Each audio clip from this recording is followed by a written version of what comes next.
Not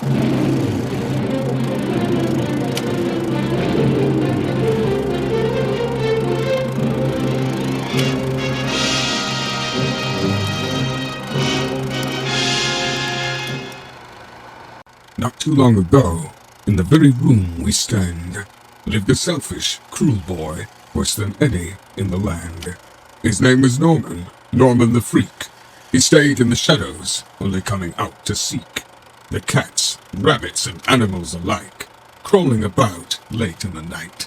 He cut and burned and ate the creatures, and much to the dismay of all his teachers, boasted of how one could never love. Once they've eaten the hearts of mice and doves, and all sorts of animals, he'd say, quite matter of fact, and so he would never love.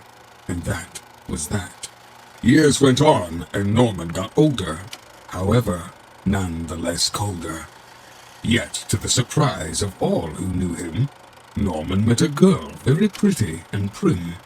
He asked if she would much mind to be his dearly beloved bride. She looked at him and said with a laugh, "Oh, Norman, you're too selfish and cruel. At the thought of marrying you, I think I'd barf." Norman was not used to being refused, and in his fury, dazed and confused, strangled the girl till she breathed her last breath, and succumbed to the nightmare that was death. Norman cried out in misery and despair, "I truly did love her! I swear! I swear!" But nevertheless was given what was fair. No one showed up to his execution, his wake, funeral, nor grave after its conclusion, and soon Norman was forgotten, merely an unpleasant memory.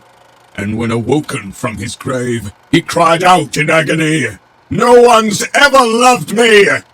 Moaning and wailing, he traveled to his tower, but instead found a trash dump where it used to flower. The raven on his back cawed and screamed, and led him to his family, who without him were highly esteemed. They laughed and they played, and his portrait that was once displayed was taken down and replaced by an old Victorian fireplace. Afraid and alone, Norman decided he must be remembered, lest he remain unrequited.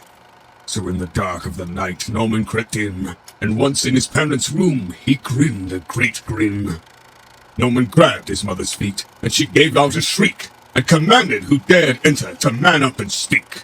Norman opened his mouth to remind them who he is, but all that came out was a scream and a hiss. His dad striked the air with his fists and that, whilst Norman stumbled back and fell on the cat. He ran to his sister's room and flung open the door, but when she woke up, she started to roar, "Help! Help! He'll get me with his spear! Incubus, the demon! He's here! He's here!" They called in the local exorcist, who held Norman down and burned him with a crucifix. Norman screamed and screamed while the exorcist gleamed and spoke in tongues that ripped at Norman's seams. Squirming and writhing, Norman said, sighing, "I have never loved, and no one has ever loved me. In that case, how bad could hell really be?" He closed his eyes and let himself go, and felt his limbs ripping, his heart and his soul. And at the end of it all, he felt the final blow, and exploded into a million pieces. Silence ensued as he looked out to sea, his home through glass, and his family. He cried out in pain, but no one could hear him. He screamed out their names, but they remained in oblivion, surrounded by the screams of tick and tock. Norman watched his family through their new grand clock. And his family moved on, never remembering Norman the Freak, for he never did love, and no one loved him.